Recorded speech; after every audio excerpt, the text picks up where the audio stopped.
acontecerá afinal de entrar em nosso quintal a palavra tirania.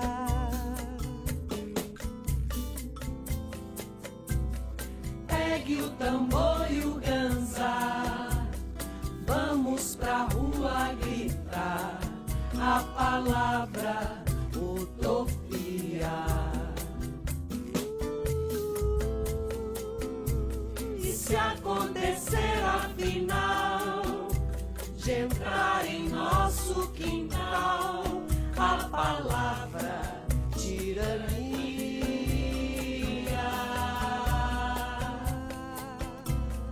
pegue o tambor e o ganzá, vamos pra rua gritar a palavra utopia. Damos início ao nosso seminário de práticas docentes da EJA Integrada. Sejam todos bem-vindos e todas bem-vindas.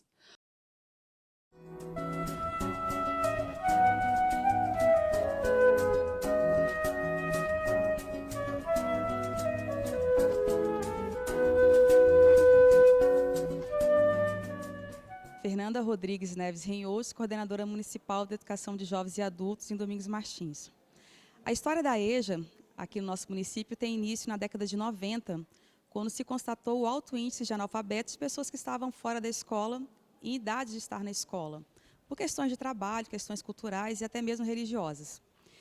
Então, iniciou-se um movimento de abertura de turmas, primeiro atrelados ao CEJA de Vitória, e depois nós conseguimos a autorização do Conselho Estadual de Educação para que nós tivéssemos o acesso à alfabetização, ensino fundamental de anos finais e, posteriormente, ensino médio.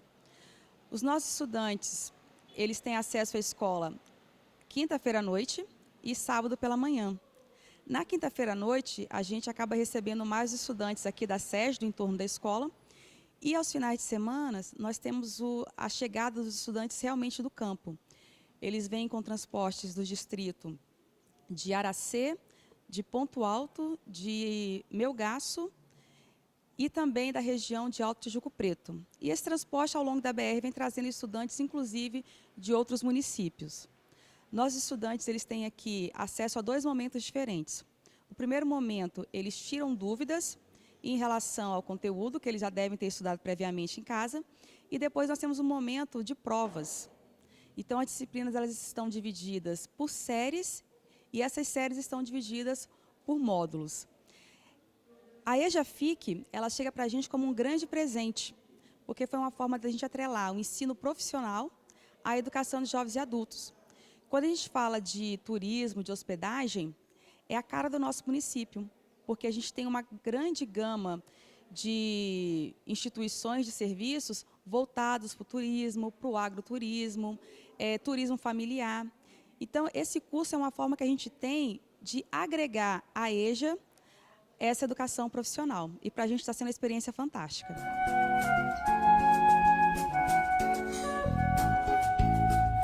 Hoje, nosso encontro acontecerá com a participação dos docentes que estiveram conosco ao longo deste primeiro semestre deste ano letivo. Compõe nossa equipe os professores Maria José Rezende Ferreira, doutora em Educação pela UFES, Universidade Federal do Espírito Santo, com mestrado em Educação e graduação em História. O professor Aldo Rezende, graduação em História e Geografia, mestrado em Geografia, mestrado em Turismo e Hospedagem e doutor em Planejamento Urbano e Regional. Estágio pós-doutoral em Educação. Também coordenador, junto com a Maria José, coordenador-geral do curso de Extensão em Formação Inicial de Professores e Professoras nas modalidades EJA-EPT. A professora também da nossa equipe, professora Ana Lígia Oliveira Teixeira, possui mestrado em Educação Matemática pelo EduCimate, do Instituto Federal de Educação do Espírito Santo, e também pela Universidade Del Norte. É professora do Instituto Federal de Educação Ciência e Tecnologia do Espírito Santo. Tem experiência na área de matemática, com ênfase em geometria e álgebra, atuando principalmente nos seguintes temas: ensino de matemática, recursos didáticos, Programa Nacional Mulheres 1000, educação de jovens e adultos e educação matemática. Compõe também a professora Solange Taranto de Reis. Possui mestrado profissional em Educação em Ciências e Matemática pelo Instituto Federal do Espírito Santo, pós-graduação em Matemática pela Universidade Federal do Espírito Santo, licenciatura em Matemática pelo Instituto Federal de Educação, Ciência e Tecnologia do Espírito Santo e graduação em Ciências Econômicas pela Universidade Federal Fluminense, professora do Instituto Federal de Educação do Espírito Santo pela coordenadoria do PROEJA. Tem experiência na área de educação, com ênfase em educação, atuando principalmente nos seguintes temas: matemática, educação, educação de jovens e adultos, normas regulamentadoras do trabalho e grandezas e medidas. Participa dos grupos de pesquisa EMEP e GEPEM. Professora Raquel Camargo Trentin, licenciada em Língua Portuguesa e Literaturas de Língua Portuguesa pela UFES. Mestre em Estudos Linguísticos pela Universidade, com ênfase na área de texto e discurso. Atuou na docência superior por 10 anos e, em 2022, atua no ensino médio regular e na EJA, aqui no Instituto Federal. Também professora Fabrisa, com graduação em Letras, Língua Portuguesa e Literatura em Língua Portuguesa, pela Universidade Federal do Espírito Santo e pós-graduação em Estudos Linguísticos, pela mesma universidade. É mestre em Linguística, Análise do Discurso, pela Universidade Federal de Alagoas. Tem experiência na área de letras, com ênfase em Linguística, Análise do Discurso e Produção Textual. Tem ministrado aulas no ensino fundamental e médio, tanto do ensino superior quanto da educação de jovens e adultos, e também ensino superior. Atualmente é professora da disciplina de Língua Portuguesa e Redação, no ensino fundamental e no ensino médio, do sistema regular, bem como da educação jovens e adultos. Temos também Rogério Neves Passos, graduado em Administração e Geografia, pós-graduado em Gestão Educacional Integrada e mestrando do Mestrado Profissional de Educação Profissional e Tecnológica da Rede Federal, Prof-EPT. Também servidor do Instituto Federal do Espírito Santo. Maria da Glória Médici de Oliveira, mestrado em Educação em Ciências e Matemática pelo Instituto Federal do Espírito Santo, pós-graduada em PROEJA, no IFES, aqui também Instituto Federal do Espírito Santo. Graduada em Filosofia pela Universidade Federal de São João del Rei, professora de Filosofia, Sociologia e História, atuando no curso de extensão em formação inicial de professores e professoras na modalidade EJA-EPT. Érica Renata Vilela de Moraes, doutoranda em Educação pela UERJ, Universidade Estadual do Rio de Janeiro, com mestrado em Humanidades e pelo IFES. Formação em Pedagogia pela FAESA e atualmente professora do Instituto Federal do Espírito Santo, Venda Nova. Concluindo, então, o perfil da nossa equipe, convidamos, então, toda a equipe para compor a mesa. Bom, todos os seus lugares. Teremos agora a apresentação dos nossos relatórios, que são os relatórios das oficinas que nós trabalhamos durante esse primeiro semestre. Esses relatórios eles vão ser apresentados pelo mestrando Rogério e pela professora Solange. Então, agora é com vocês.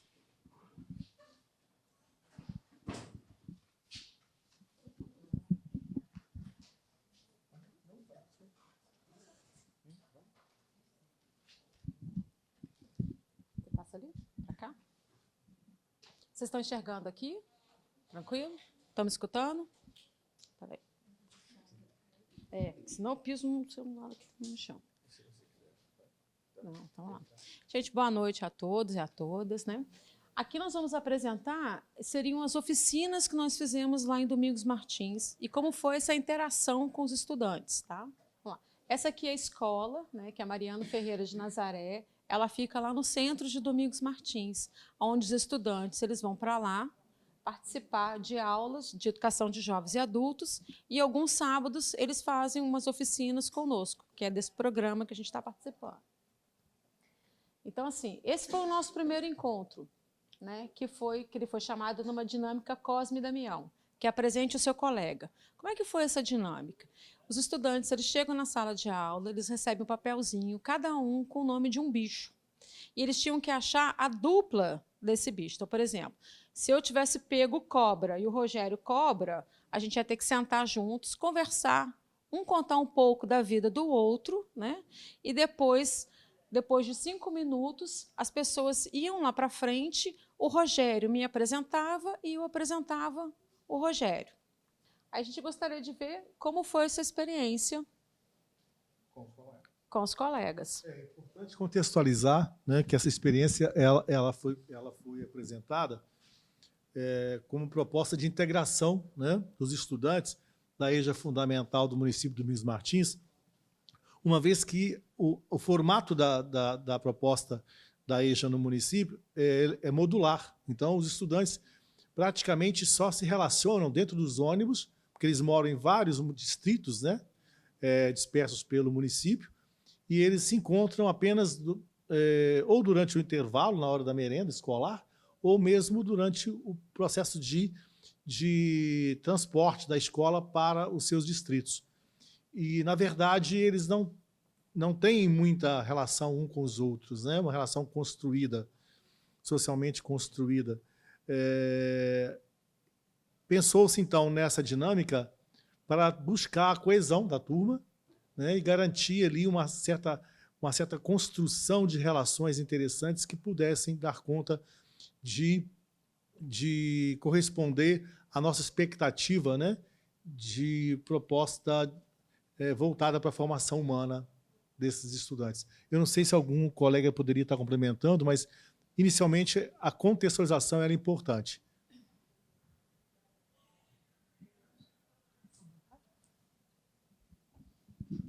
Então, nesse movimento de tentar fazer com que eles se tornassem uma equipe, né? Tivesse uma coligação entre eles ali, né? E pudesse interagir mais, nós pensamos no nosso segundo encontro. Então, no segundo encontro, foi levado para os estudantes a adaptação do livro de José Saramago, A Maior Flor do Mundo. Eles primeiro assistiram o vídeo, que era a adaptação desse livro.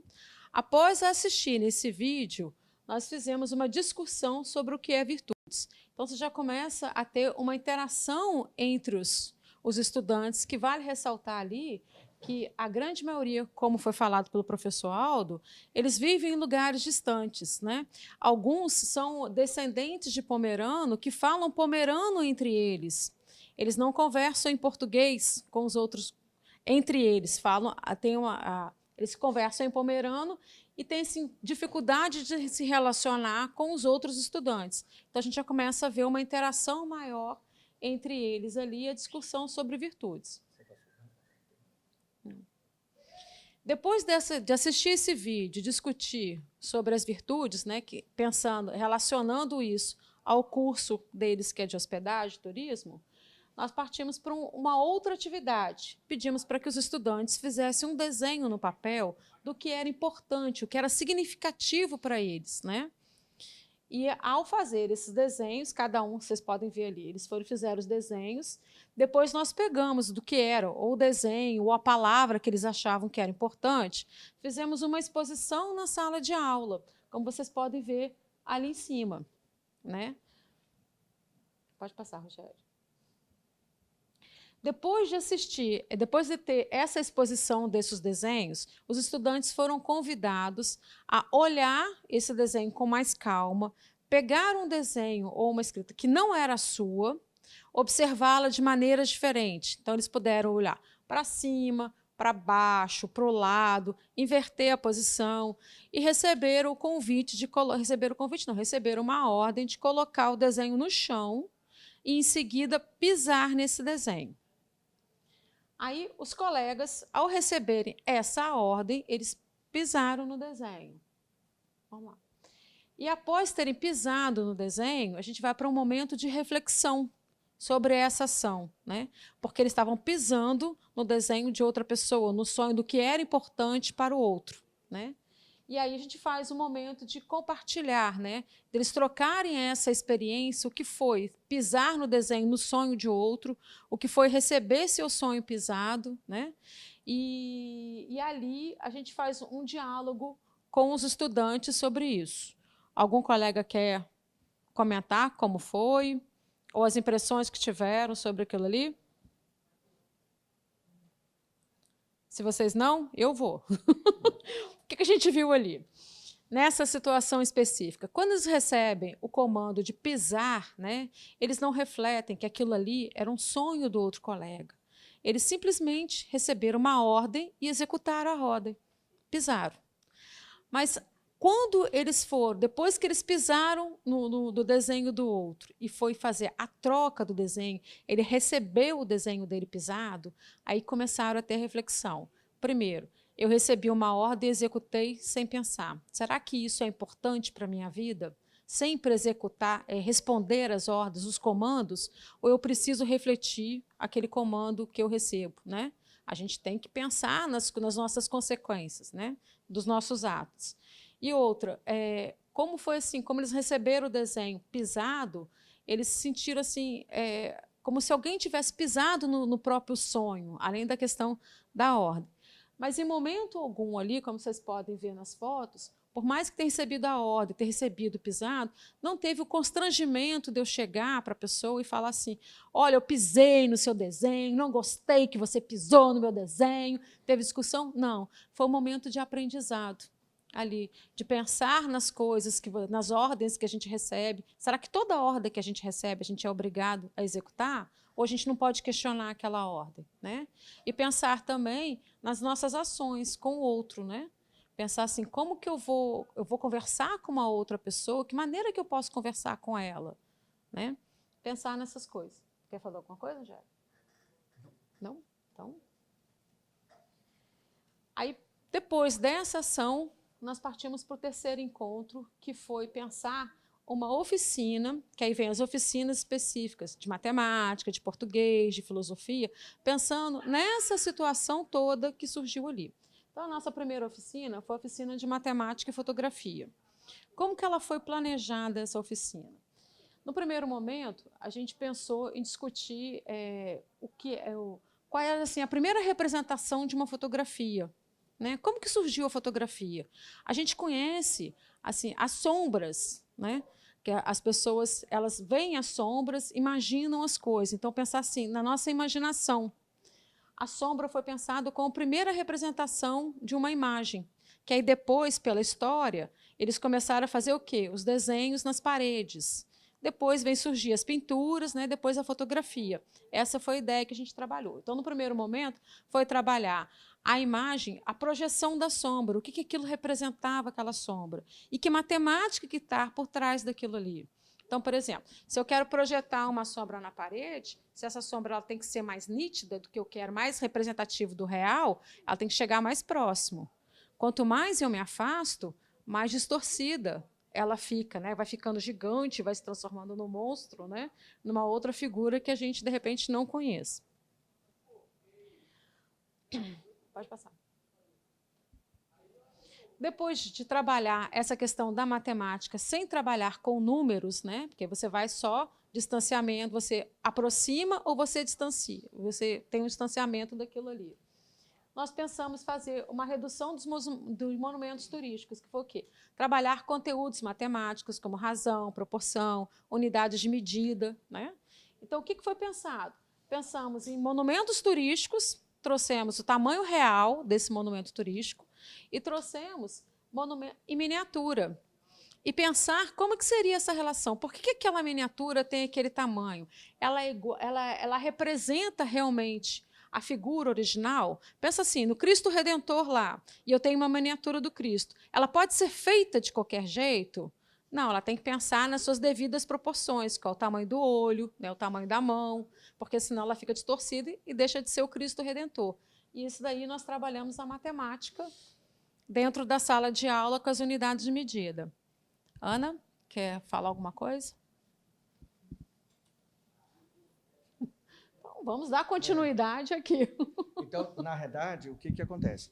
Sempre eles trouxeram o lúdico, sempre teve presente em todas essas oficinas.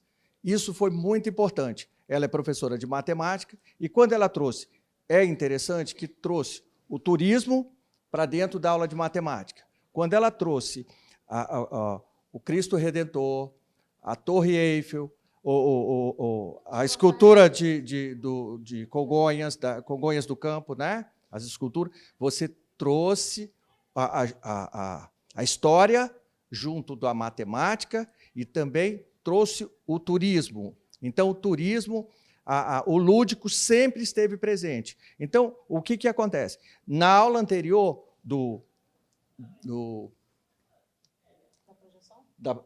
antes da aula anterior, das formas, houve a presença do lúdico na fotografia. Então, sempre houve a presença do lúdico nessas opções. Então, eles estão aprendendo de forma a história, a geografia de regiões e também sempre voltado para o curso de agente de operações e meio de hospedagem. Então, o turismo está sempre presente. É porque qual é a nossa ideia ali? É para ir para além da sala de aula, para ir para além dos algoritmos, né? Eu acho que, naquele momento ali, a nossa intenção foi de trabalhar uma matemática, como vocês falam. A matemática da escola é diferente da matemática da rua. Na rua eu consigo fazer as contas, mas chega na hora da sala de aula, que o professor passa aquele exercício todo, eu não consigo entender o que é aquilo ali. E quando o professor conversa com você de uma outra maneira, tirando aquele algoritmo da escola, vocês mostram que sabem muita matemática. É nesse sentido que a gente quer trabalhar a matemática, quer trabalhar os conteúdos com vocês. É trazer o que vocês trazem de conhecimento para dentro de sala de aula. Não o professor levar para vocês o que tem que ser feito, como tem que ser feito, a maneira que tem que ser feito. A gente faz uma construção juntos ali. Então, fica uma coisa mais interativa. Vocês aproveitam mais, aprendem mais os conteúdos. Trabalho interdisciplinaridade. É isso aí. Acho que é interessante colocar, né, diante dessas experiências que foram apresentadas, essa experiência no campo da matemática, né, enquanto área de conhecimento específica, eu entendo que é importante a gente colocar que nós estamos trabalhando aqui com jovens e adultos, né, fazem parte da EJA do município de Domingos Martins. Nós estamos trabalhando com eles na proposta de qualificá-los enquanto agentes de operações e meios de hospedagens.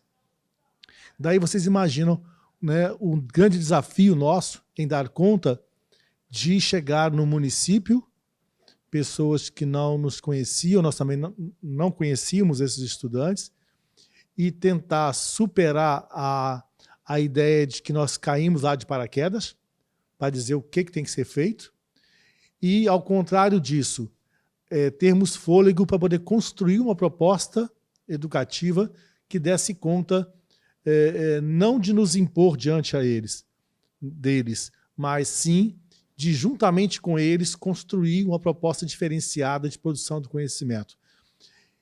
Aí vocês são levados a pensar o seguinte, nós também somos levados a pensar o seguinte, a complexidade disso, porque o estudante está acostumado a ficar enfileirado, né? Enfileirado um atrás do outro e na frente o professor, com todo o seu status de mesa separada e com o poder de ser professor, porque é assim que nós somos formados e educados na universidade, né? E esses estudantes, de repente, deparam com uma turma de professores que os coloca para brincar, que os coloca para discutir, que os coloca para desenhar, né? Para refletir, né, para poder buscar da própria realidade, né, os elementos necessários para poder pensar a proposta de produção do conhecimento. Então, esses impactos foram verificados e muito contribuíram para que a gente desse conta de, aos poucos, ir pensando nas intervenções, né, que foram ocorrendo daí para frente. Né? Isso advém desde o momento em que nós nos conhecemos, que nós nos apresentamos, que eles também se apresentaram, as oficinas de psicodrama, passando pelas oficinas de matemática, e vocês vão observar que, ao longo do processo, né, esse movimento continua, né, de tentativa de dar conta, de mostrar que é possível uma outra proposta de pensar a educação, que não é essa utilitarista, né, essa proposta de formação instrumental no campo das qualificações profissionais, tá? E tampouco essa educação bancária que promove apagamentos e cancelamentos de histórias de vida, de conteúdos que precisam ser trabalhados a partir da realidade do próprio educando. Não é verdade? E complementando, né, o que o professor falou, o interessante dessas oficinas é que o aluno está tendo um encontro prático do conhecimento elaborado com o conhecimento da sua vida. E teve um momento em que os alunos eles tiveram a oportunidade de falar sobre as suas experiências com as oficinas. E no que se refere à matemática, uma frase de um dos nossos alunos marcou muito, né? Ele falando que ele agora teve a oportunidade de compreender que, de fato, a matemática estava inserida no dia a dia dele, coisa que até então ele não conseguia perceber. E ele fechou a fala dele com uma fala clássica, né? Que na sala de aula a matemática me domina e na vida eu domino a matemática. Então, isso mostra bem que eles já estão percebendo que os conhecimentos eles não são isolados, mas eles são práticos. E é dentro dessa perspectiva que nós estamos trabalhando com eles lá. Deixa eu aproveitar. É importante também, a Raquel fala, né, quebra, né, que os cursistas estão quebrando esse paradigma, né, da matemática, e muito interessante chamar a atenção para o seguinte, foi a primeira oficina. Olha o desafio. E hoje eu vejo que foi acertado. Por quê? Porque a gente rompeu realmente com os medos, né? Com a expectativa até negativa, porque quando você fala matemática, como eles falavam, né? A gente não gosta de matemática, mas já é matemática? Que matemática é essa? E hoje a gente percebe assim como é que eles foram receptivos daí para frente. Porque eles perceberam o seguinte, nem a matemática é aquilo que a gente esperava, portanto, o curso tende a ter um caminho mais leve, né? Mais interativo. Então, também vou destacar aqui, a primeira oficina com a matemática foi um acerto para a gente dar prosseguimento leve ao curso. Mas esse prosseguimento leve só foi possível porque teve uma interação entre os professores. Então, assim, na hora que a gente pensou na oficina, a oficina foi pensada por especialistas da área de matemática. Mas na execução da oficina, nós contamos com a colaboração dos colegas de português, de filosofia, o nosso grande amigo aqui, que tem da área da geografia, trouxe elementos para os estudantes. Então, assim, foi um trabalho colaborativo, né? Não foi uma coisa de um professor ou de duas professoras de matemática que foram lá, fizeram uma intervenção dentro da sala de aula e depois vai embora. Não, vocês vão ver que isso daqui repercute nas outras oficinas também. É um material bem colaborativo, né? Pode passar, Rogério. Aí, para o nosso quarto encontro, veio a oficina de português, que ela foi dividida em duas partes. A primeira parte veio, qual memória você vai criar hoje? Né? Pode passar, Rogério. E traz o quê? Pensando lá no que a oficina de matemática fez, que trabalhou as imagens e trabalhou a fotografia, ela traz a fotografia, um texto com 1000 palavras. Então, você vê que tem uma sequência, né? A gente não faz uma intervenção e vai embora, depois chega outro professor e vai embora, como na sala de aula normal. Na sala de aula, entra o professor de matemática e da disciplina dele vai embora. Aí parece que vocês fecham, esquece matemática, agora vão estudar o quê? Português. Não tem mais matemática. E vem estudar. Não, a gente faz uma proposta de fazer essa interação, para que vocês consigam perceber que as coisas não estão dentro de caixinha, né? Elas se comunicam. Não tem como você falar de português, falar matemática sem falar português. Não tem como você falar de matemática dando uma localização sem pensar na geografia. Né? Então, as coisas acontecem como na vida. A gente tem que levar isso para a sala de aula. A Raquel poderia fazer uma fala sobre a experiência dessa oficina. Foi você que coordenou? Não, foi Fabrícia. Fabrícia? Então, por favor, Fabrícia.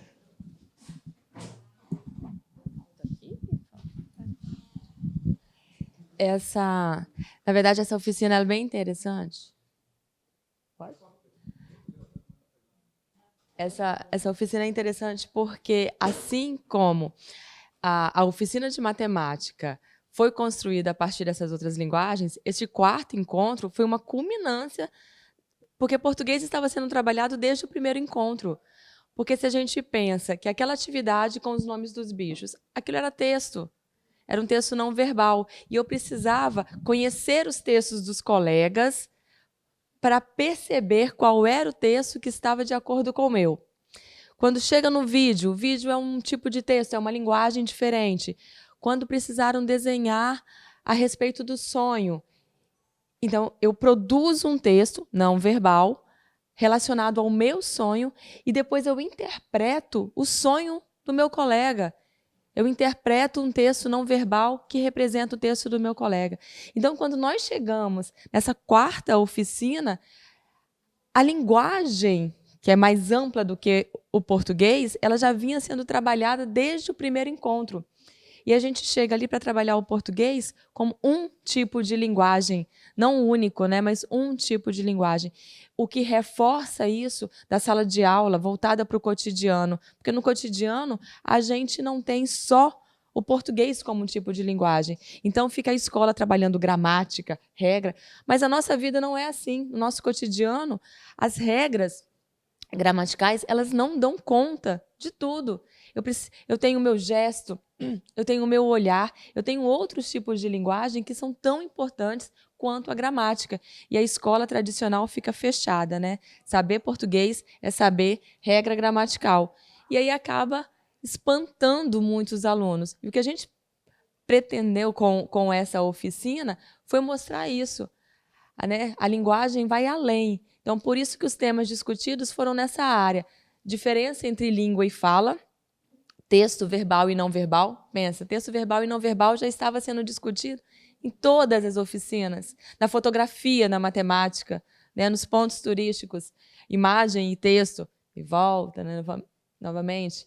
A língua portuguesa no Brasil foi definida por decreto. Então, entender que quando a gente trabalha a língua portuguesa formal, é porque decretaram que a gente tinha que estudar na escola esse tipo de linguagem, mas que também não é a única. As mudanças no vocabulário sofridas tanto ao longo da história quanto no nosso cotidiano. Eu conversar com um amigo, aquela conversa dos alunos de quando eles eram apenas colegas de sala, era uma linguagem mais formal, e agora, já passado alguns encontros, eles já se sentem mais à vontade, então até a linguagem fica mais leve, o vocabulário fica mais leve, né? E palavras específicas de algumas regiões, a gente tem isso bem marcado com a fala dos dialetos que eles utilizam. Pode passar? E aí a gente trabalhou também a questão da fotografia, para dialogar com a oficina de matemática. E ali tem 3 fotografias, né? Então, o texto, né? A fotografia é uma linguagem que pode ser entendida em qualquer lugar do mundo, não é a única, mas é uma linguagem entendida em qualquer lugar. E ali 3 imagens de é de cima para baixo. A de cima foi primeiro, a de cima é de 24 de agosto, a segunda, não me lembro mais nesse intervalo, e a de baixo, de 23 de setembro. Então, entre a primeira e a terceira foto, de um mesmo lugar, é o mesmo ângulo, a foto de uma planta com menos de um mês de diferença da primeira para a terceira foto.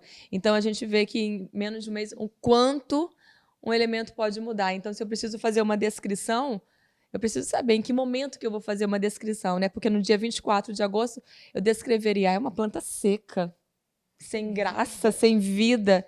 E um mês depois, é linda, é florida, é colorida. Então, em apenas um mês, o mundo se modifica. Então, imagina a linguagem, né? O quanto ela pode se modificar. Pode. E aí, quinto encontro. No quinto encontro, ainda de português, com a Raquel. E a Raquel ela vai dar sequência no que a Fabrícia propôs do primeiro encontro, né? Nesse segundo encontro, ela vai trazer Desvendando o Mundo pela Linguagem. A gente já vai para um outro tipo de... Como é que é? Outro tipo de linguagem do português, né? Aí a gente vai trabalhar algumas narrações, vai trabalhar a descrição, a argumentação, como você instrui, como você prescreve alguma coisa. Então, a gente já começa a ter alguma coisa mais parecida com a escola, mas sem cara de escola ainda.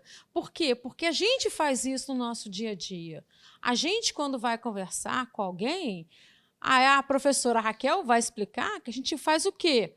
A gente argumenta, não é, Raquel?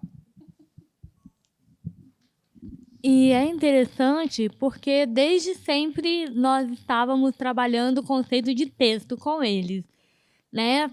Fabrícia, na oficina anterior, havia mostrado o conceito de texto, que o texto, na verdade, é toda a construção de linguagem que traz significado. Então, na oficina de português, parte 2, eu já comecei a trabalhar com eles as tipologias textuais que constituem os diferentes textos. Nós vamos, né, adentrando nesse universo da linguagem e eles aprendem o que é a narração, a descrição, a exposição, a injunção, a argumentação. E nesse movimento, eles percebem que todas essas tipologias estão inseridas no dia a dia deles, no cotidiano deles.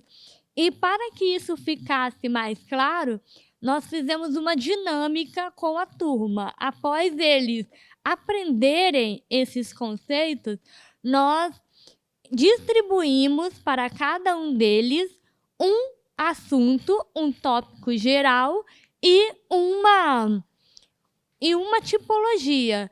Por exemplo, um tirou estudo, argumentação. Eles tinham que argumentar porque era importante, né, o estudo na vida dele. Outro ficou com o meu cantinho, descrição. Eles tinham que descrever em detalhes o que estava se passando num lugar que fosse muito especial para eles. Então, eles perceberam que as tipologias textuais elas estão inseridas nos nossos atos interativos. E foi bem interessante, os resultados foram satisfatórios, eles de fato integraram, né, o curso, foi muito interessante. E, além disso, foi uma forma de a gente conhecer as histórias de vidas desses estudantes, né? Como a história de muitos estudantes, de muitas mulheres que passaram por ali. Porque alguns disseram que estavam ali para poder o quê? Para poder modificar a vida, incentivar as filhas a estudarem. Porque, quando ela era mais nova, ela não teve isso dos pais. Os pais não deixaram ela estudar. E hoje ela acha importante o estudo, então ela volta para a sala de aula para incentivar as filhas a estudarem, né? Outros trazem argumentações, trazem as histórias deles, né? Que aí vai da linguagem, né? Que ele estava ali porque ele precisa fazer uma transformação na vida dele, que o estudo é importante para ele saber o quê? Argumentar. Então, como que ele vai no hospital conversar sobre alguma coisa, que foi um dos relatos que eles trouxeram, que agora ele já consegue ir no hospital, ele consegue ir numa repartição pública, e no supermercado, e sabe conversar, como argumentar, como produzir um texto. Então, assim, são coisas que a gente faz todos os dias, mas não percebe. Então, o quê? É um aprendizado para além da sala de aula. Então, tem sempre uma troca. A gente passa, tem alguma coisa que a gente conversa com eles, mas tem uma devolutiva. Não vou dizer que isso é um conhecimento, né? Que cada um tem a sua produção de conhecimento, a sua argumentação, né? Então, dando continuidade, depois das oficinas... Você quer falar? Não. Aldo quer falar? Pegando um gancho aqui na fala, né, da Raquel e da Solange, e parafraseando, né, o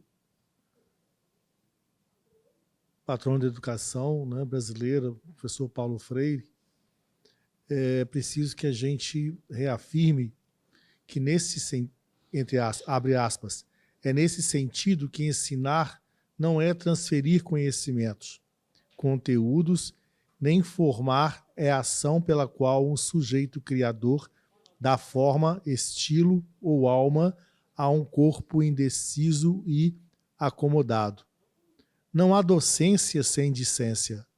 As duas se explicam e seus sujeitos, apesar das diferenças que os conotam, não se reduzem à condição de objeto um do outro. Quem ensina, aprende ao ensinar. E quem aprende, ensina ao aprender. Quem ensina, ensina alguma coisa a alguém. É por isso que, do ponto de vista gramatical, o verbo ensinar é um verbo transitivo relativo.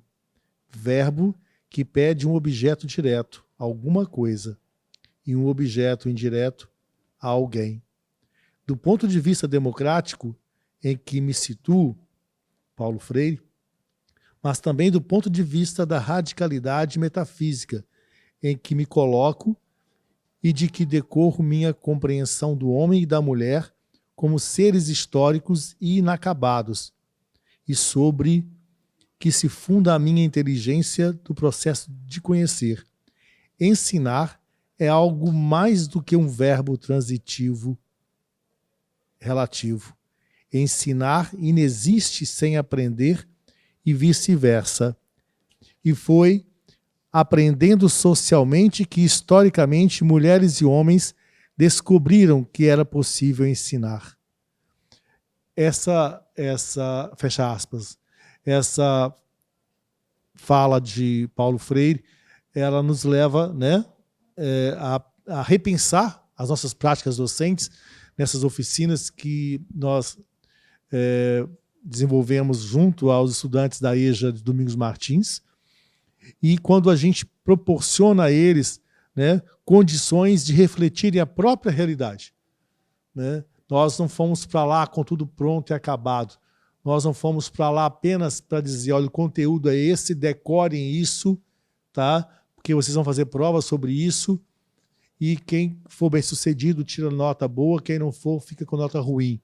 Né? Ou seja, uns ficam tristes, outros ficam alegres, e a gente não tem, enquanto educador, a compreensão do alcance da nossa ação de educar diante desses jovens e adultos, né, que tem muita história para contar, que tem muita experiência de vida, que pode ser, que deve, né, não pode, deve ser elementos para poder substanciar a nossa prática docente. Então é isso que aconteceu.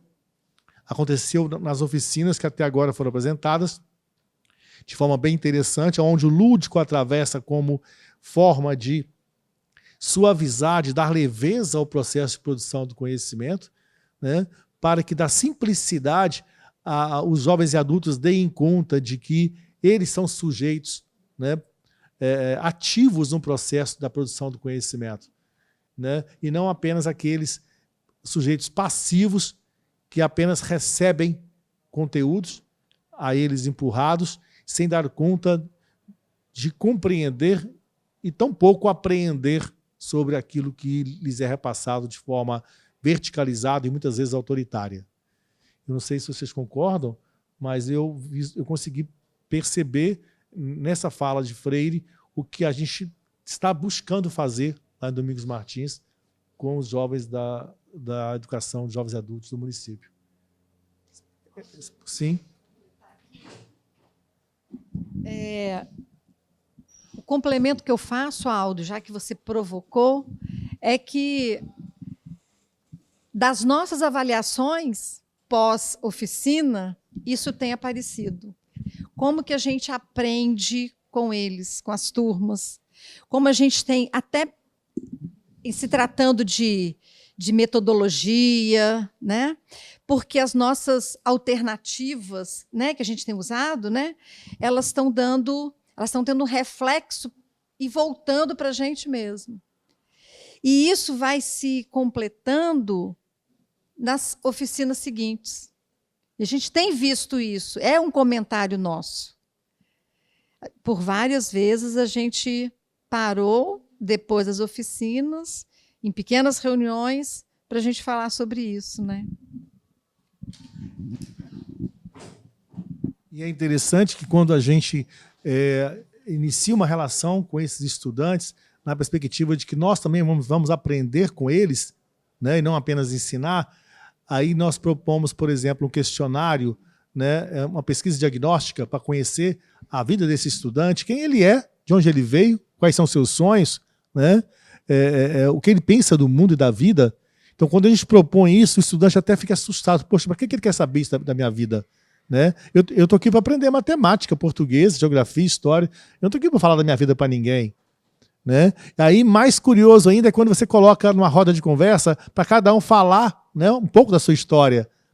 Aí eles ficam de novo incomodados. Mas quando eles dão conta de que a sua história é importante, que alguém quer ouvir a história dele, né, isso muda.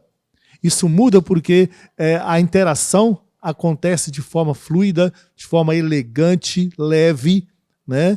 E cria-se uma confiança maior entre o educador e o estudante. Né? A senhoria de 60 anos da educação de jovens adultos falando da sua experiência de vida é uma coisa riquíssima.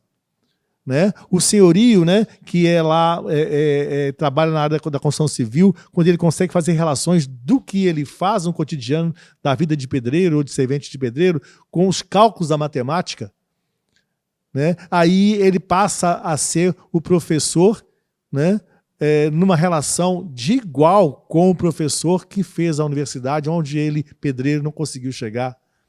Né? É muito daquela música, né? A Cigana lendo a mão de Paulo Freire. Né? Então, assim, é muito nessa perspectiva que a gente acredita, né? Que é possível pensar uma educação, né, que dê conta dessas especificidades, dessas singularidades, né, e de, principalmente, mostrar para esse jovem e adulto que teve N trajetórias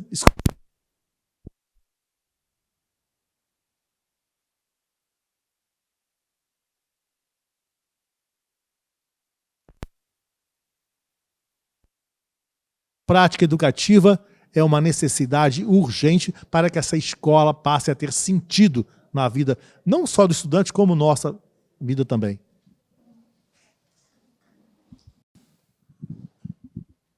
E, Aldo, eu acho que isso faz muita diferença para eles, porque não é só ele se reconhecer, ou seja, não é ele reconhecer o conteúdo da escola na vida dele. É ele se reconhecer no conteúdo da escola. É ele estudar história do Brasil e ele perceber, a minha história é a história do Brasil. A minha vida, a história da minha família é a história do Brasil. O lugar que eu vivo, aquela árvore que tem uma sombra que eu gosto de ficar, é um espaço geográfico. A língua que eu utilizo com a minha família deveria estar no livro de português, porque é uma linguagem. A conta que eu faço quando eu faço supermercado, quando eu tenho que comprar, fazer as contas para saber o quanto que eu vou poder levar, o quanto que eu vou ter que deixar. Então, ele começa a perceber que a vida dele que os desejos dele, que a história dele fazem parte da educação. E não só a educação faz parte dele, né? Mas ele é um elemento que deve ser contado na escola também, que deve ser conteúdo escolar também, e não excluído de qualquer outro conteúdo, né? Tem uma pessoa aqui que vai poder dar uma contribuição interessantíssima para todos nós, dada a experiência que essa pessoa tem com a educação de jovens e adultos. Aí eu vou passar a bola para ela, sabe? Assim, professora Ana Lígia, a sua experiência, né, na trajetória, né, com os estudantes de educação de jovens e adultos, como você consegue ler, né, esse seu exercício de mostrar a matemática de forma mais interessante para os jovens e adultos?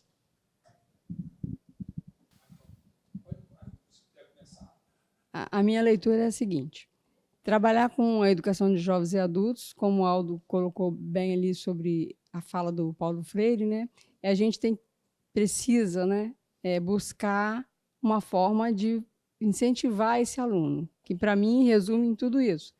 Tá? Se eu estou numa turma com alunos com idades diferenciadas, uns acabam chegando achando que está sabendo menos que o outro, né? Então, eu tive experiências onde os alunos chegavam, alunas com a idade mais avançada chegavam e falavam assim: eu não vou aprender nada, porque eu não sei nada de matemática. Então, na hora que você busca fazer oficinas, fazer dinâmicas diferentes, que não é ir para o quadro, ficar resolvendo equações com eles, eles acabam entendendo que eles conseguem aprender sim, e que a matemática que ele tem, que o seu dia a dia tem essa matemática, só que de uma forma diferenciada.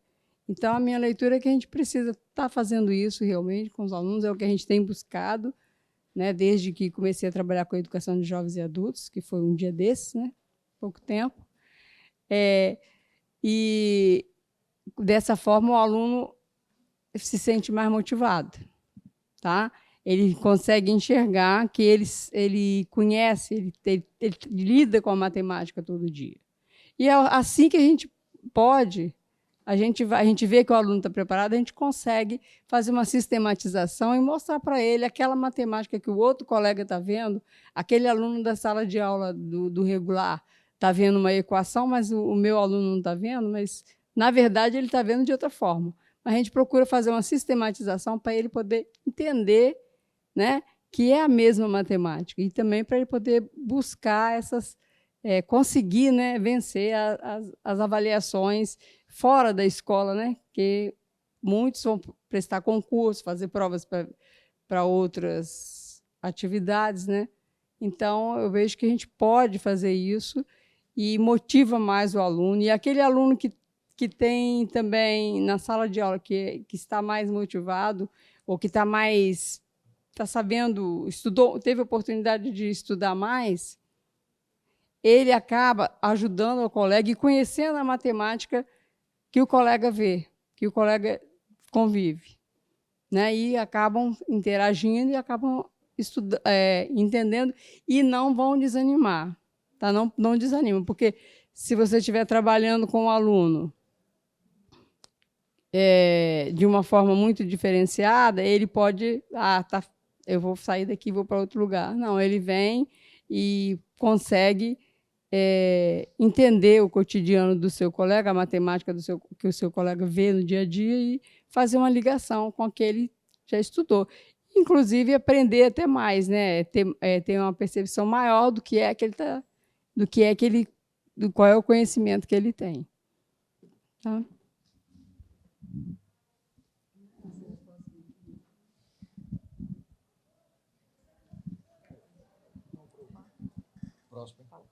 Próximo encontro, que foi o 6º encontro. Pode passar. A gente não podia deixar de falar sobre os nossos medos, né? O medo do português, o medo da matemática, o medo da história, o medo da geografia. Então, essa última oficina, embora naquele momento a gente não pensou nessa questão do medo, falando aqui agora, me veio isso, né, que a gente vai refletir. que foi a ética como conceito universal. O que as professoras trouxeram nessa oficina? Pode passar, Rogério. A alegoria da caverna de Platão.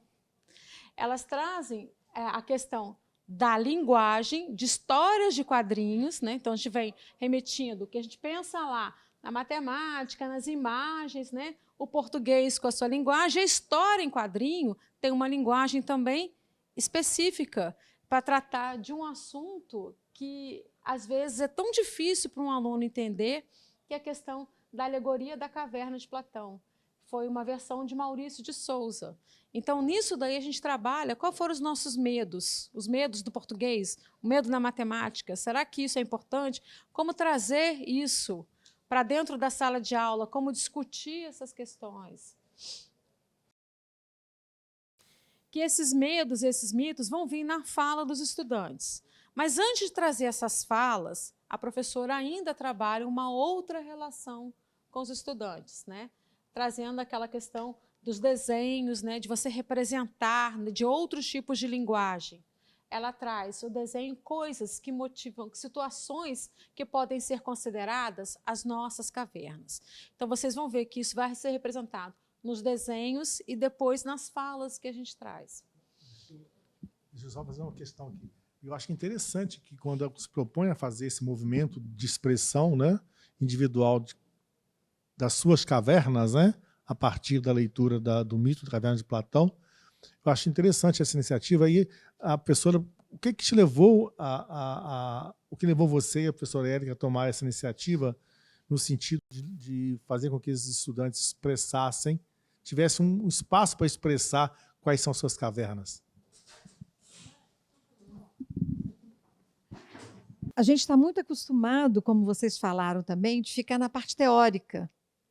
E aí você lida com a alegoria da caverna, você lida com alguns conceitos de Platão, e você começa a perceber como que está atual, como que é atual, como que a gente pode aproveitar para eles refletirem, para eles trazerem, contextualizarem.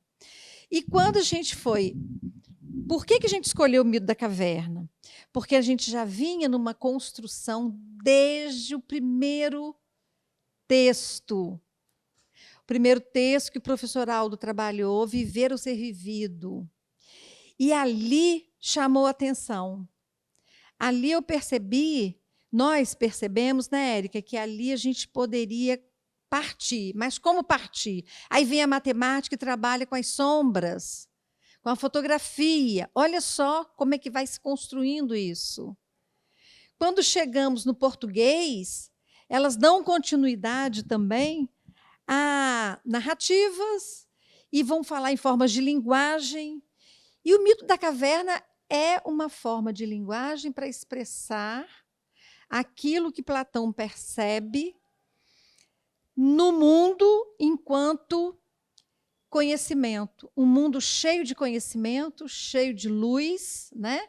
De energia, e identificamos o Maurício de Souza com essa história em quadrinho. Então, olha o caminho que foi costurado para a gente chegar nesse momento e optar por trabalhar o mito de Platão, o mito da caverna, que é a alegoria, também conhecido como a alegoria da caverna. Nesse sentido, a gente vai buscar o que seria uma caverna hoje. Para Platão, ele teve uma reflexão que extrapola o seu tempo, extrapola os espaços, não tem região, não tem... Enfim, ele é universal. E aí Platão vem mostrando para a gente, nesses séculos todos aí, ele vem mostrando para a gente o quanto que nós vivemos ou somos vividos, como falava o primeiro texto trabalhado, e os alunos perceberam isso, porque depois eles mesmos comentaram, foi até uma surpresa nossa, que sem a gente falar, eles mesmos comentaram. Então, como é que a gente vive ou deixa, né, alguém viver por nós, quando nos comanda, quando nos domina, quando nos aliena, quando cria situações que nós não temos controle sobre isso, sobre essa situação. E aí a gente foi trazendo, puxando para o atual. E aí veio a ideia da gente trazer, a gente pedir a eles que então que eles expressassem o que seria caverna para eles, né? E surpresa nossa, tivemos assim um resultado brilhante, né? Porque eles realmente perceberam, eles entenderam o que a gente estava querendo e eles reagiram, mostrando. Alguns fizeram ali, tinha desenhos, por exemplo, apresentaram relógios, o tempo, mostrando que o tempo é uma caverna, porque prende a gente, né? Aliena a gente, segura, é como se você tivesse acorrentado, né? O mundo hoje exige que você olhe para o relógio a cada minuto, a cada segundo, tudo é tempo.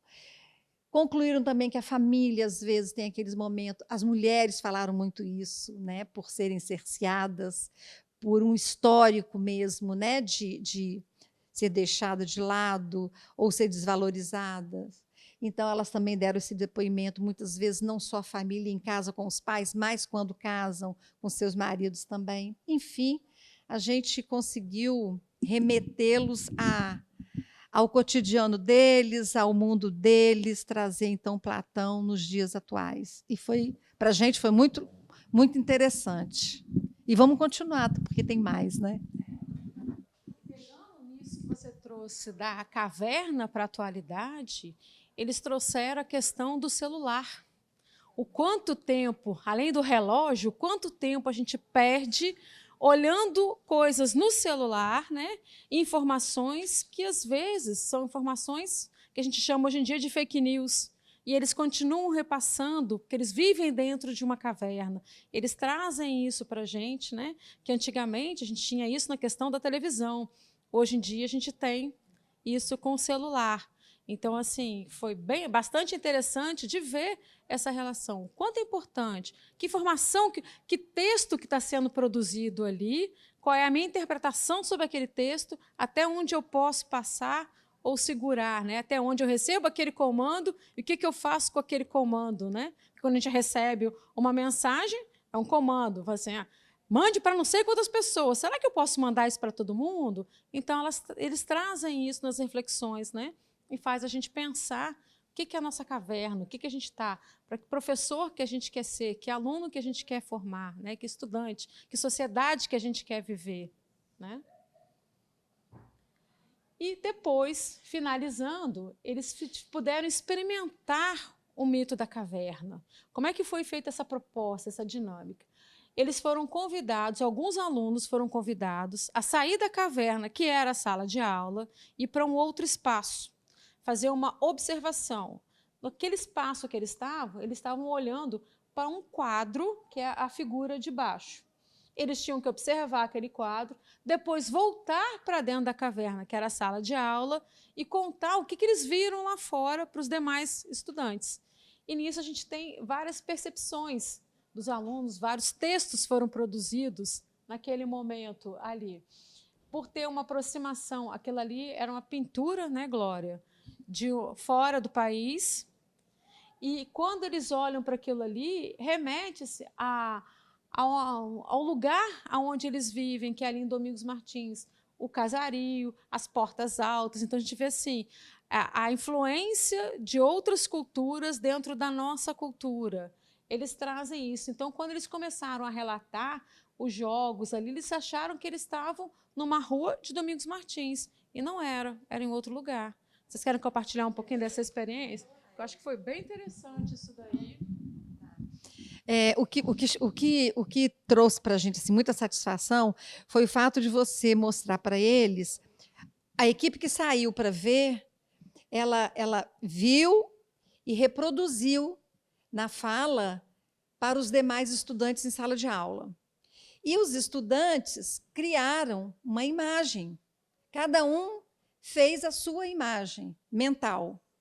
E depois eles foram ver, aí só depois é que a gente apresentou a imagem real, que era o quadro. Então, trouxemos o quadro para eles, então, perceberem se tudo que foi falado realmente representava a realidade.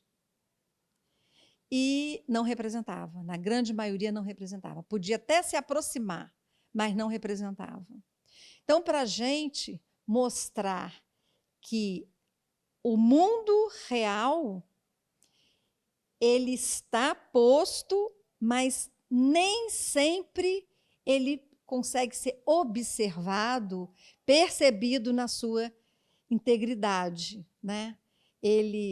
Você sempre perde ou deixa perder, né? Algum detalhe, algum sentimento. E aí entra, a Solange falou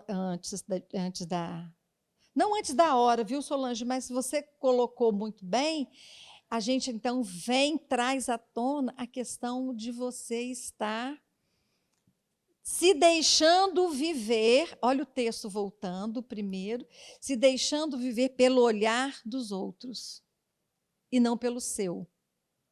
Então, como é importante você buscar o conhecimento, você buscar a sua verdade próxima, o mais próximo possível dela, porque a gente até questiona, né, como é que você consegue chegar a uma verdade, mas o mais próximo dela, e você, então, acordar para a realidade, porque era isso que a gente queria.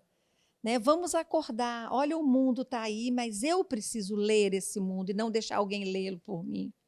Eu preciso estar ali, eu preciso ir buscar. Né? E foi muito bom, porque depois da imagem refletida e depois da imagem vista, eles mesmos chegaram a essa conclusão. Você falou sobre representação, né? Sobre aquilo que os estudantes perceberam e narraram. E aí, quando a imagem é revelada, quando o quadro, né, é revelado para os outros colegas, eles observam e eles têm a compreensão deles e percebem que aquilo que eles imaginaram a partir das narrativas nem sempre corresponde, como Glória diz. Mas volta o quadro ali um pouquinho, Rogério, por gentileza. Tem aqui olhando a gente não consegue perceber muito bem, mas lá no fundo tem pessoas reunidas ali. E eu achei muito interessante porque uma aluna ela olhou e falou assim, olha, está acontecendo uma festa. E achei isso interessante porque assim a gente no momento perguntaram assim, mas como é que você sabe que é uma festa? Aí ela respondeu, geralmente acontece festas assim na rua, né? Você vê uma multidão, está acontecendo uma festa. Então é muito interessante a gente perceber, né? Como que nós olhamos para o mundo, né? Como nós olhamos as imagens, como nós fazemos a leitura dessas imagens a partir do nosso conhecimento também. Então, assim, a partir do conhecimento dela, da cidade, da rua, das festas, ela leu dessa forma, ela falou, está acontecendo uma festa. E quem diz que não está acontecendo uma festa? Né? Porque é a partir do conhecimento dela, da cultura dela, e aí como é importante, o professor Aldo trouxe o educador Paulo Freire, né? Quando ele fala sobre educação humanizadora, né? Que é essa educação que valoriza o ser humano, que valoriza os conhecimentos, não só esses conhecimentos, esses conteúdos que são tradicionais, né? Que a gente conhece dentro do contexto escolar e eles são tão priorizados, né? Mas assim, o quanto é importante que esses estudantes, que nós também possamos olhar para esses conhecimentos e perceber que faz parte deles também outros saberes, saberes da cultura. E que quando nós fazemos isso, e aí a professora Ana Lígia trouxe essa questão, né, de incentivar, né, os alunos se sentirem incentivados, motivados. Eu penso que quando o aluno olha para aquela prática, sabe, que nós estamos ali, ou para aquele conhecimento, e ele percebe que ele está presente ali, que a história dele está presente ali, que a vida dele está presente ali, que a festa que ele participa está presente ali também, eu acho que isso nos anima a aprender, sabe? Nos anima a conhecer. E é essa educação humanizadora que Paulo Freire tanto fala, né? E tanto diz para que nós possamos priorizar essa educação humanizadora. Então, sim, não sei se eu contribuí muito ou pouco, mas é o que eu gostaria de deixar aqui um pouquinho sobre essa educação humanizadora de Paulo Freire e como é importante a gente valorizar, né, nós valorizarmos e pensarmos sobre essa inclusão da cultura, né, dos saberes no contexto da educação, de toda a educação, mas especialmente da educação de jovens e adultos. Não, sem comentários da Érica. Foi incisiva, cirúrgica. E voltando à questão, né, do estudo mesmo, da linguagem, a gente percebe que a gente lê o mundo a partir dos olhos que nós temos, né? E eu lembro que um professor, ele sempre falava o seguinte, né, para mim e para os alunos. Muitas vezes, o que a gente, como professor, precisa é mudar os óculos com os quais nós enxergamos o mundo. E enxergamos também os nossos alunos. Muitas vezes, a educação tradicional desqualifica o aluno, diminui o aluno, mas se a gente for enxergar por outra ótica, muitas vezes nós não somos nós os limitados, né, que vemos pelos óculos apenas do academicismo, apenas pela ótica do estudo formal. Porque quando a gente fala em conhecimento, gente, é algo muito amplo. Há vários tipos de conhecimento, de diferentes níveis, há vários tipos de inteligência. E tentar encaixar o nosso aluno dentro de um currículo, dentro de uma carga horária, dentro de um sistema, de um molde, né? É, de certa forma, reduzi-lo. E isso mostra, quando um professor aplica isso nas suas últimas consequências, o quão reduzido ele é. Então, muitas vezes, a docência, para ela ser modificada, ela tem que sair da caverna também, né? Tem que sair da caverna da limitação de enxergar o nosso aluno como limitado. Muitas vezes, limitados somos nós, principalmente dentro de um contexto, né, liberal, dentro de um contexto de uma educação tecnicista. A gente precisa de ares novos, águas novas, ver o ser humano, ver quem ele é. E isso é esse movimento que nós estamos tentando, né? É uma pequena parte? É, mas se todo mundo fazer uma pequena parte, uma hora a gente consegue uma grande parte, né? É interessante porque o movimento continua, ele não para, né? Nós passamos pela exposição das diversas oficinas, conseguimos mostrar a interlocução, né, das práticas docentes em cada uma das oficinas, e estamos falando de práticas docentes, né? Práticas docentes na educação de jovens e adultos.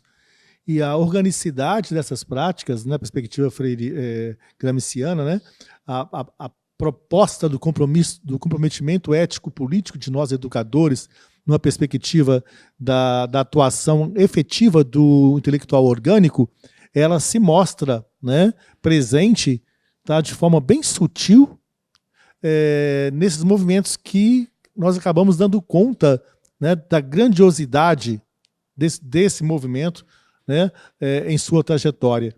E as falas que aqui se sucederam após a apresentação, né, da última oficina, elas dão conta de nos movimentar na direção de iluminar, né, o nosso pensar sobre a nossa prática, sobre as nossas práticas docentes, né? Nós estamos aqui nos contrapondo a toda uma estrutura do pensar a escola, né,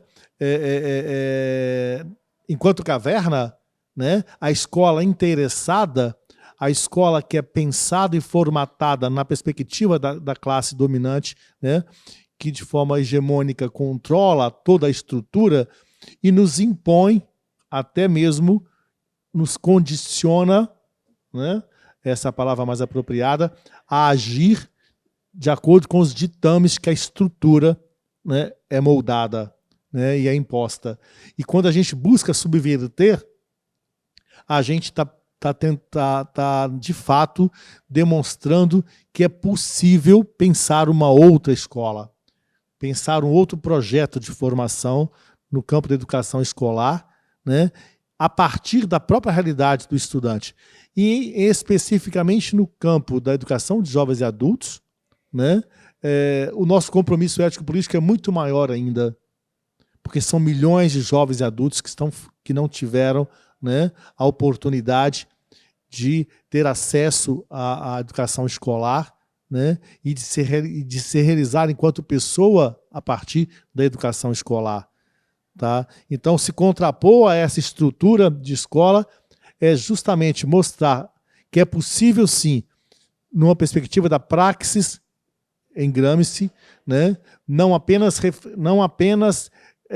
a partir da relação entre teoria e prática, mas a partir do movimento reflexivo que dê conta de, em permanente devir, sempre buscar, né, alcançar a totalidade que jamais será alcançada, mas que a gente tem a compreensão de que o nosso papel histórico-político é importante nesse processo. Né? Então, assim, nessa trajetória final aqui de diálogos, né, eu acho que é importante que cada um aqui fale, né, a partir dessa experiência, da sua concepção hoje de prática docente. Não é verdade? Vocês concordam? Pode ser assim? Então vamos lá. Começando pela professora Solange. Professor, eu queria incluir, veja bem, eu como pesquisador, observador, eu acho muito interessante o trabalho que esses professores estão fazendo. E me recordou parte de um texto de Gramsci, que diz: as noções singulares não eram aprendidas com vistas a uma imediata finalidade prático-profissional. Tratava-se de algo desinteressado, pois o que contava era o desenvolvimento interior da personalidade, a formação do caráter através da absorção e da assimilação de todo o passado cultural da civilização europeia moderna. Não se aprendia latim ou grego para falá-los, para trabalhar como garçom, intérprete ou correspondente comercial. Aprendia-se para conhecer diretamente a civilização dos dois povos, pressuposto necessário à civilização moderna. Isto é, para se conhecer conscientemente a si mesmo. Então, o que foi feito aqui, dessas oficinas, foi um trabalho maravilhoso, uma linha da escola desinteressada em Gramsci. Eu, como observador, não dei aula, mas acompanhei. Então, na realidade, a grande contribuição foi a inovação no processo do conhecimento e no processo de formação humana desses jovens. Foi trabalhado em aula a hospitalidade com a família, com o turista. Por quê? Na realidade, o curso era de agente de operações e meios de hospedagem. E vocês, além de tudo, trabalharam a escola desinteressada, não com o intuito da formação profissional, mas, ao mesmo tempo, vocês trabalharam de forma lúdica, interligando todas as matérias, a matemática com a fotografia, o português com a fotografia, a caverna, Platão. E, na realidade, o que Gramsci propõe? O devir, o caráter do aluno, entendeu? E aí foi trabalhado ética, hospitalidade, virtudes. O Gramsci esteve presente sempre em todas as oficinas que tiveram. O mais interessante é que essa sua fala ela remete também a nós compreendermos que quando a gente fala no campo da abstração sobre formação humana, a gente quase que não alcança, né? Como garantir isso na prática? Né? E, de forma bem sutil também, nós não estamos aqui inventando a roda, mas do nosso jeito, né, professores e professoras, nós conseguimos trabalhar várias dimensões do processo de formação humana, né, que vai desde a questão, né, do eu com o eu mesmo, do eu com o outro, a dimensão social, cultural, técnica, tecnológica, né, porque você sai lá da caverna numa perspectiva de historicidade das técnicas naquele momento, para poder chegar na caverna da tecnologia do celular. Né? Você trabalha uma série de dimensões que nos permite reconhecer, né, esse movimento de sair da abstração para alcançar, né, os sentidos e significados no contexto da realidade de vidas e vivências desses próprios estudantes. Não é, professora Solange? Aí vai para além do que a gente imagina, porque quando você está em sala de aula, eu sou professora de matemática. Eu tenho ali, eu não penso no português, eu não penso na geografia, eu não penso na filosofia.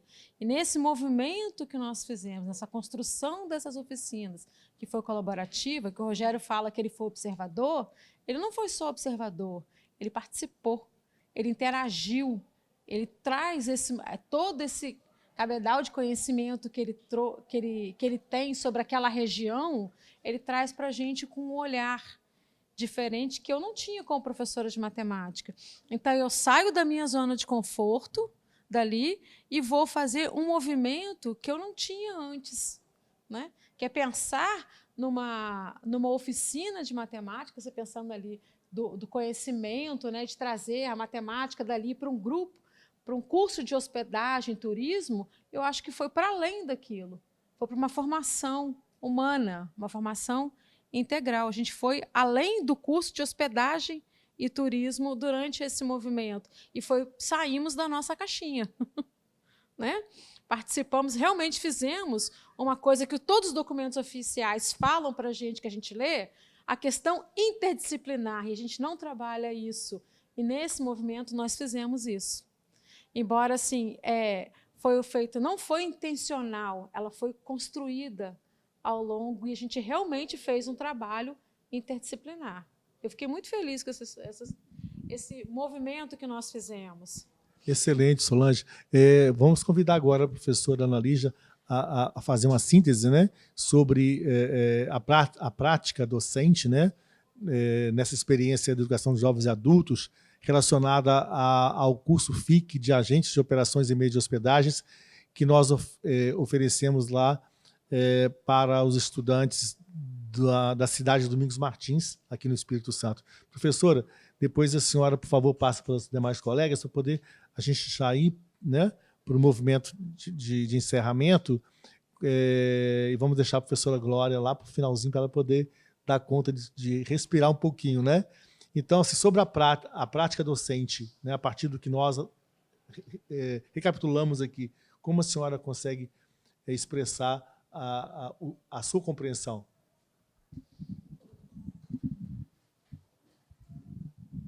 Essa prática nos mostra que a gente buscou, né, o que a gente já tem de práticas na nossa trajetória, não só a matemática, mas todas as disciplinas, e mostrou que a gente consegue interagir com outras disciplinas, que é uma coisa que a gente acha difícil, né, no dia a dia. Tá? Então, trabalhar com os alunos nessas oficinas foi bastante gratificante, tá? E são coisas que foram atividades que fizeram com que esses alunos, a gente sentiu neles, né, a motivação e a animação deles em estar estudando uma disciplina que é a matemática, por exemplo, que é teoricamente, né, para alguns alunos é um bicho de 7 cabeças, né? Tá? Então, essa foi um trabalho muito gratificante para a gente.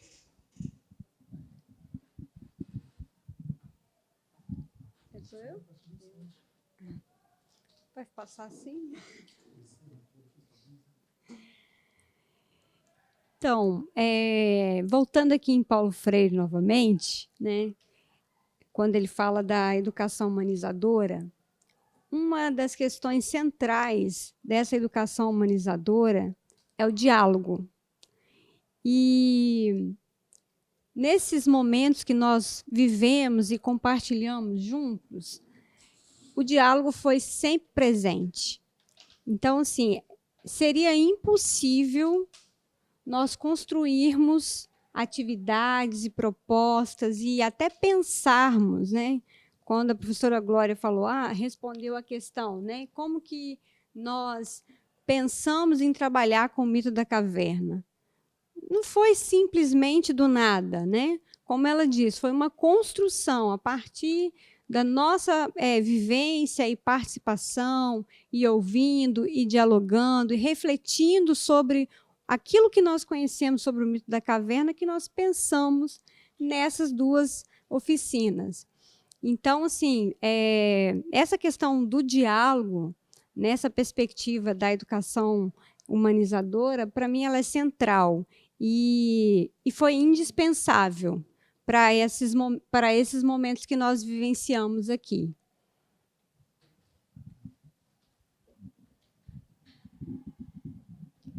Bom, falar dessa experiência de Domingos Martins é falar de crescimento. Por quê? Porque cada desafio que nós enfrentamos como professores, como docentes, constrói conhecimento. E esse novo conhecimento gera crescimento. E que eu posso perceber é um crescimento dos alunos no que se refere a romper os seus medos, né? As suas inseguranças. Eles chegaram dentro do contexto da sala de aula com medo de serem julgados, com medo de falar e serem apontados. E, aos poucos, eles foram tomando liberdade, confiança para se impor, para construir o conhecimento. E eu percebo que houve esse crescimento. E como nós, como professores, também nós crescemos. Por quê? A partir do contato com o aluno, a partir do contato com o novo ambiente, né? Porque Domingos Martins foi um ambiente que até então nós não conhecíamos. O contato com aqueles alunos, com as suas histórias de vida, fez com que nós crescêssemos também. Crescêssemos no sentido de perceber que muitas vezes a limitação... Muitas vezes não, nos fez perceber que, no que se refere à educação, a limitação ela não está no aluno, nem está no professor, mas está na interação incompleta entre aluno e professor. O maior obstáculo é essa falta de interação. E nós estamos conseguindo romper essa falta de interação. E isso tem gerado crescimento.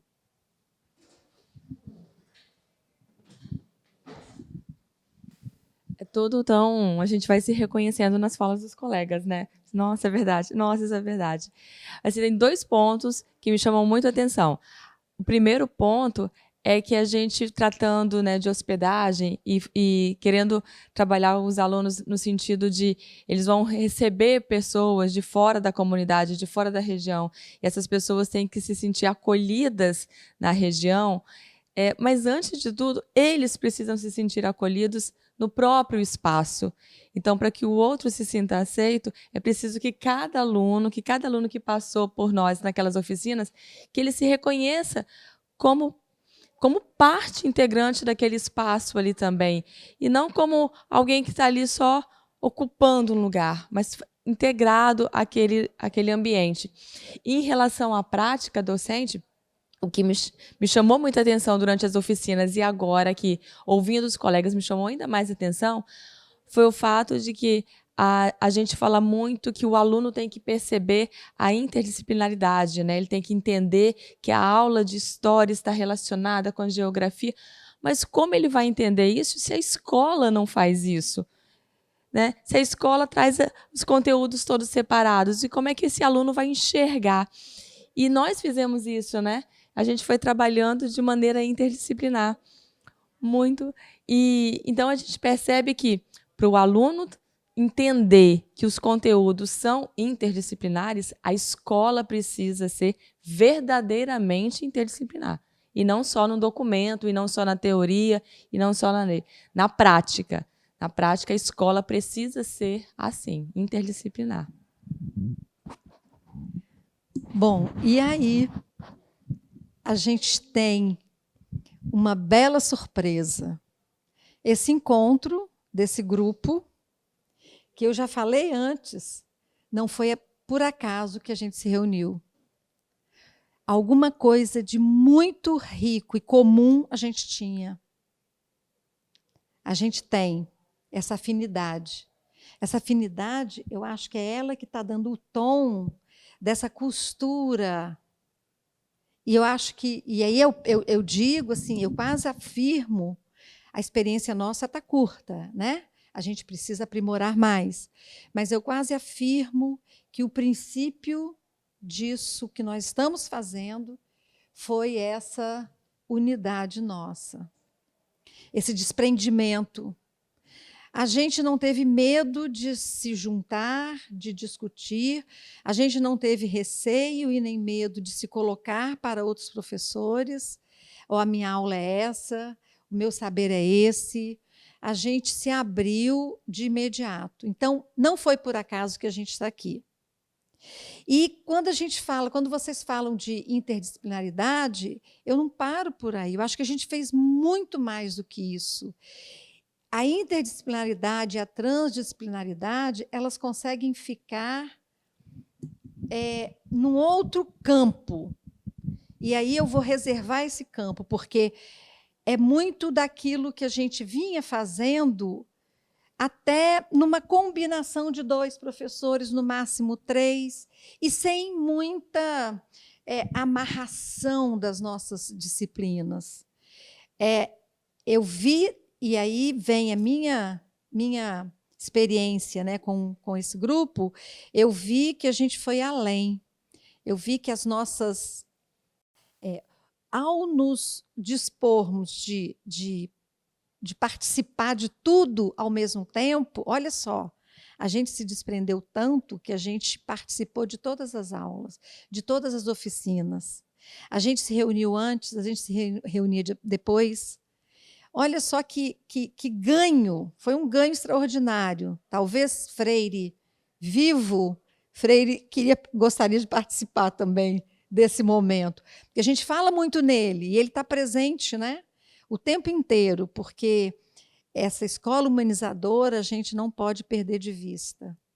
Mas a gente também está fazendo um pouquinho além, porque a gente não está só focando no aluno, a gente está focando na gente também enquanto professores em formação. A gente está fazendo e está se formando ao mesmo tempo. E essas reuniões de conclusão, elas têm uma importância porque a gente enxerga isso, caso contrário, a gente não, nem isso a gente enxergaria. E aí, olha o nosso desafio. Olha que grande desafio que nós temos hoje, de dar conta, não só da inter, da trans, mas a gente ir além dessa disciplinaridade. E a gente está conseguindo. Porque a gente amarrou, porque a gente concordou, porque a gente se expôs, porque a gente se dedicou, porque a gente topou, né? Não é assim que a gente fala na linguagem popular, porque a gente topou. A gente topou ser um grupo, a gente topou se abrir para o outro, um para o outro. E nossas horas foram preenchidas, né, com muita riqueza de conhecimento, né, com conteúdo. E aí, professor Aldo, eu digo que você está de parabéns, a equipe está de parabéns, nós estamos de parabéns e prontos para mais e para até os momentos das aulas técnicas, né? A gente vai estar junto, a gente não vai se largar. Vamos falar aquela frase? Ninguém larga a mão de ninguém, não é isso?